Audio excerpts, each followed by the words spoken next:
Hello friend, we have already discussed some topic on previous lecture. Now we have to discuss next topic of NCERT book. या मैंने कुछ NCERT book से कुछ main topic को चुना है, तो आज हम उसे ही डिस्कस करेंगे क्योंकि NCERT बुक में से पूरा पढ़ाने में वीडियो का लेंथ बहुत ज़्यादा हो जा रहा था, इसलिए मैंने पहले से ही कुछ मेन टॉपिक को चुन लिया है। बस आज मैं उसी को कंटिन्यू कर लेता हूँ।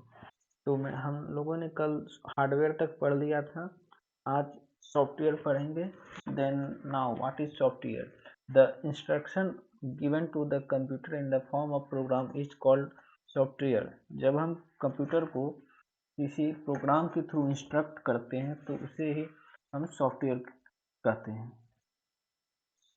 यहाँ पे फिर टाइप ऑफ सॉफ्टवेयर है। सॉफ्टवेयर जनरली दो टाइप के होते हैं, system software and application software. System software जो है कि तीन तरह के होते हैं, जिसमें एक हमारा ऑपरेटिंग सिस्टम आता है, दूसरा यूटिलिटी सॉफ्टवेयर होता है और तीसरा लैंग्वेज प्रोसेसर होता है। तो हम पहले ऑपरेटिंग सिस्टम देख लेते हैं।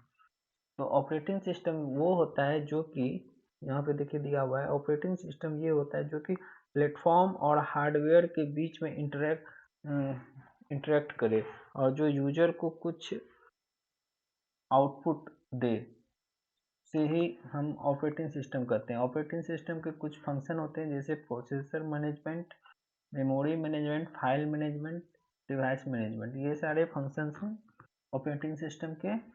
And now type of operating system.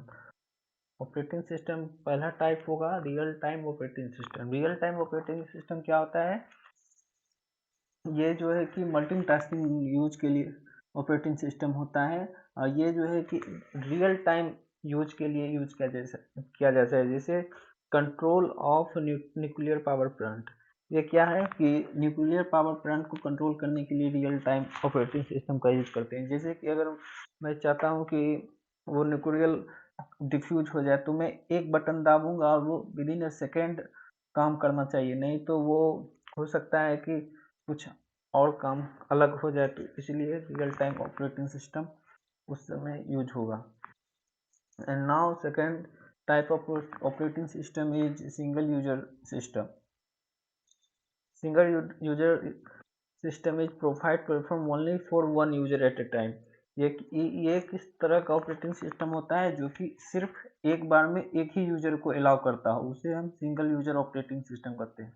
और मल्टी यूजर ऑपरेटिंग सिस्टम क्या करता है? एक समय पे जब मल्टी यूजर को एक्सेस दे दे तो उसे हम मल्टी यूजर ऑपरेटिंग सिस्टम कहते हैं। जैसे all mainframe are multi user system. जैसे एक उदाहरण है यूनिक्स। मेरा यूनिक्स जो है कि मल्टी यूजर सॉफ्टवेयर है। और सिंगल यूजर सॉफ्टवेयर में एक उदाहरण है डॉस। डॉस का क्या होता है? Full form disk operating system. Multitasking and single tasking operating system. अभी तो वही बात हो गया जो multi user and single user के होता है, वही यहाँ पे multitasking and single tasking operating system के बीच में है। सिंगल टास्किंग क्या करता है? एक बार में कोई एक काम करेगा। और मल्टीटास्किंग क्या होता है कि एक बार में दो तीन या फिर दो से ज़्यादा टास्क को कर सकता है। और डिस्ट्रीब्यूटेड ऑपरेटिंग सिस्टम ये किस तरह का होता है? Operating system that manage a group of independent computer and make them appear to a single computer is not ये क्या करता है? Group of multiple group of independent computer होता है। मतलब कि जैसे एक नेटवर्क हुआ, नेटवर्क में एक होस्ट होता है और उस होस्ट नेटवर्क पे, होस्ट कंप्यूटर पे एक बहुत सारे सिस्टम जुड़े रहते हैं, तो उसको हम डिस्ट्रीब्यूटेड कंप्यूटर कहते हैं। और कॉमनली यूज ऑपरेटिंग सिस्टम पूछा जा सकता है एग्जाम में, तो पहला हो जाएगा यूनिक्स, दूसरा हो जाएगा लिनक्स, तीसरा हो जाएगा विंडोज, माइक्रोसॉफ्ट विंडोज जो कि अभी हम यूज करते हैं। यहाँ पे देखिए क्या दिया हुआ है, over 90% market share this operating system because it is cheaper than other one and it is easy to use. यहाँ देखिए मोबाइल ओएस के बारे में दिया हुआ है। मोबाइल ओएस जो कि मोबाइल में ओएस का काम करता हो उसे हम मोबाइल ओएस कहते हैं। यहाँ पे दिया हुआ है can run on mobile device that is known as mobile OS. Mobile OS के भी कुछ टाइप हैं, जैसे एंड्रॉयड फोन मार्केट में बहुत अवेलेबल है। एंड दैट एक एप्पल का भी होता है जिसको हम आईओएस कहते हैं। और तीसरा जो कैटेगरी है सिस्टम सॉफ्टवेयर का वो होता है लैंग्वेज प्रोसेसर। लैंग्वेज प्रोसेसर किस टाइप का होता है? तो लैंग्वेज प्रोसेसर जब हम कोई लो हाई लेवल लैंग्वेज को लो लेवल लैंग्वेज में कन्वर्ट करना चाहते हैं तो उस टाइम हम लैंग्वेज प्रोसेसर का यूज करते हैं। जैसे कि यहाँ पे लिखा हुआ है it is necessary to use convert चल high level language into machine level language. Machine level language को ही हम लो लेवल लैंग्वेज करते हैं। और यहाँ पे दिया हुआ है there are 3 language processor compiler interpreter assembler. It is a translator which converts the high level language into machine language in one as source program मतलब कि मेरा high level language in the high level language यहाँ पे देखिए लिखा हुआ है high level get converted into object program मतलब machine level language. And interpreted का भी वही काम है, बस दोनों में बस एक अंतर है कि ये जो कंपाइलर जो है कि सोर्स कोड को एक बार में ही कन्वर्ट कर देगा सारे का सारा, और इंटरप्रेटर क्या करता है कि वो लाइन बाय लाइन कन्वर्ट करता है। बस इन दोनों में बस यही एक अंतर है, बाकी सारा काम सिमिलर है।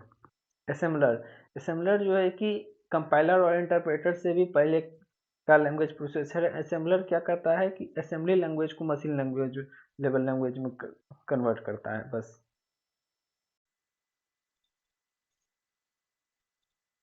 या असेंबलर हो गया। तो असेंबलर के बाद फिर हम लोग चलते हैं सॉफ्टवेयर के दूसरे टाइप में, एप्लीकेशन सॉफ्टवेयर में। तो एप्लीकेशन सॉफ्टवेयर में जाने के बाद यहाँ पे क्या है एप्लीकेशन सॉफ्टवेयर वो होता है जो ऑपरेटिंग सिस्टम पे वर्क करे और यूजर को कुछ हेल्प करे। मतलब कि यूजर को कुछ हेल्प करे, मतलब कि जैसे मुझे वर्ड एडिटर का वर्ड कुछ टाइप करना है तो मुझे वर्ड एडिटर चाहिए होगा, तो वर्ड एडिटर एक तरह का एप्लीकेशन सॉफ्टवेयर हो जाएगा।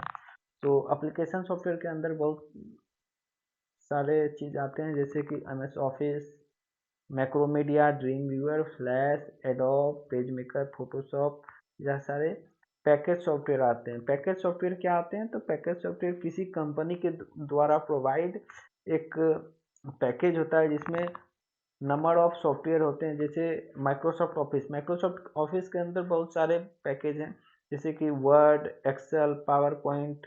तो एक अगर सिर्फ हम ऑफिस को इंस्टॉल करेंगे उसके साथ साथ ये तीनों सॉफ्टवेयर ऑटोमेटिक इंस्टॉल हो जाएंगे, तो ये हमारा पैकेज सॉफ्टवेयर हो गया। और एक कस्टम सॉफ्टवेयर आता है, जैसे कि हम किसी कस्टमाइज यूज के लिए करते हैं, जैसे कि स्कूल मैनेजमेंट सिस्टम हर कोई यूजर क्यों यूज करेगा? जिसको काम होगा वही यूज करेगा। जैसे स्कूल मैनेजमेंट सिस्टम में कोई स्कूल खोला हुआ है तो स्कूल को मैनेज करने के लिए हम यूज करेंगे स्कूल मैनेजमेंट सिस्टम। तो ये हो जाएगा कस्टम सॉफ्टवेयर के अंतर्गत। तो ठीक है, चलिए आगे चलते हैं। ऑपरेटिंग सिस्टम तो हो ही गया है, नीचे देखते हैं। तो माइक्रो प्रोसेसर तो हमने कल पढ़ ही लिया था। माइक्रो प्रोसेसर क्या होता था? जब हम एक सीपीयू को किसी सिंगल चिप पे इंस्टॉल कर देते हैं तो वो माइक्रो प्रोसेसर कहलाता है।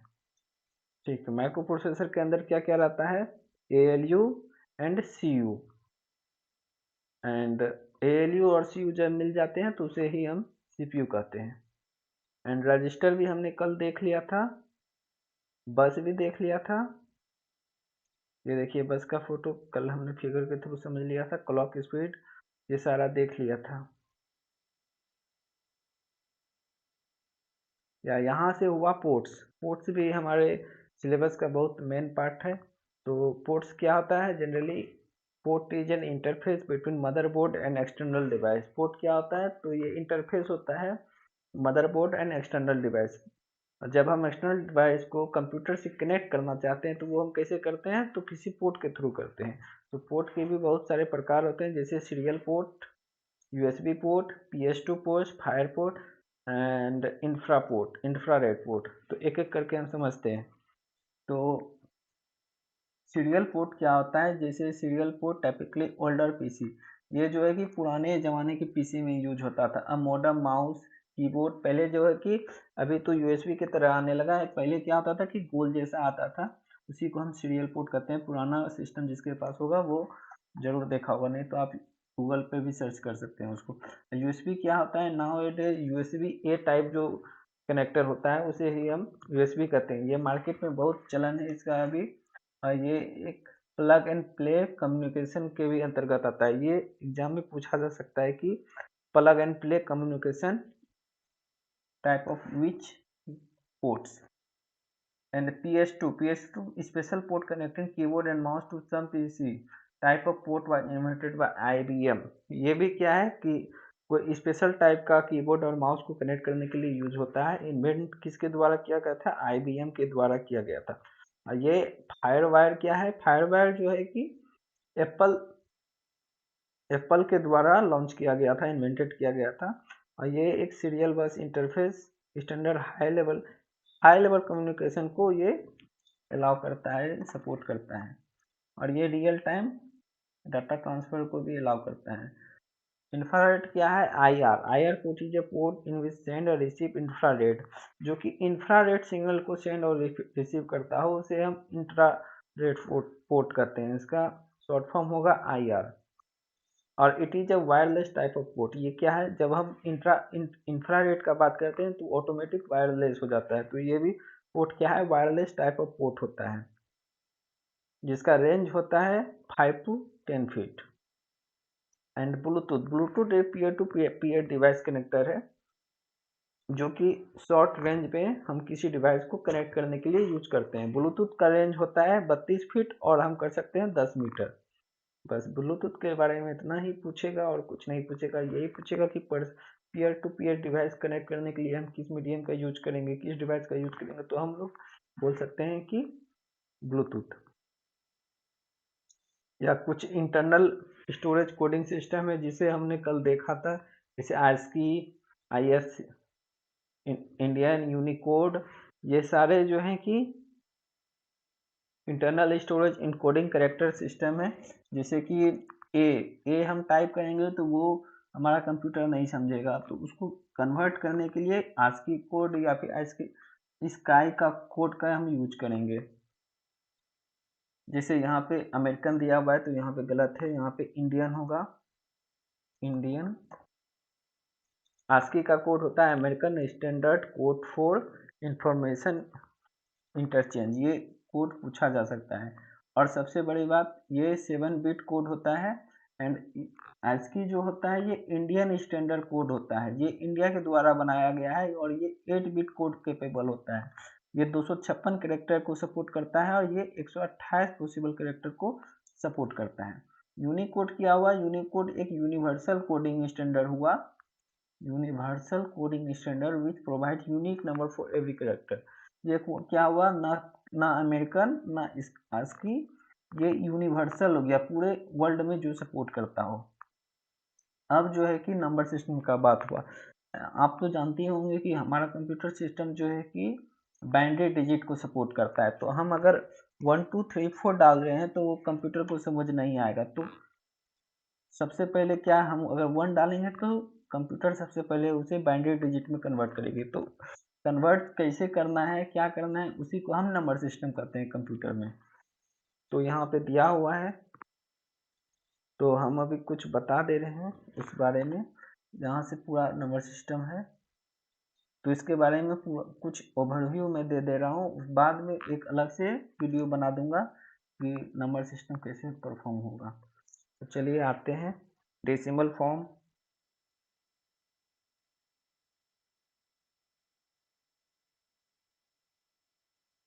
Decimal, binary,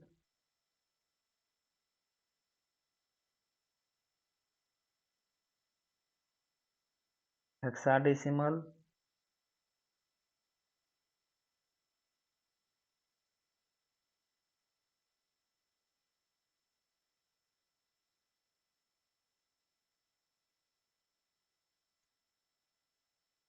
and octal.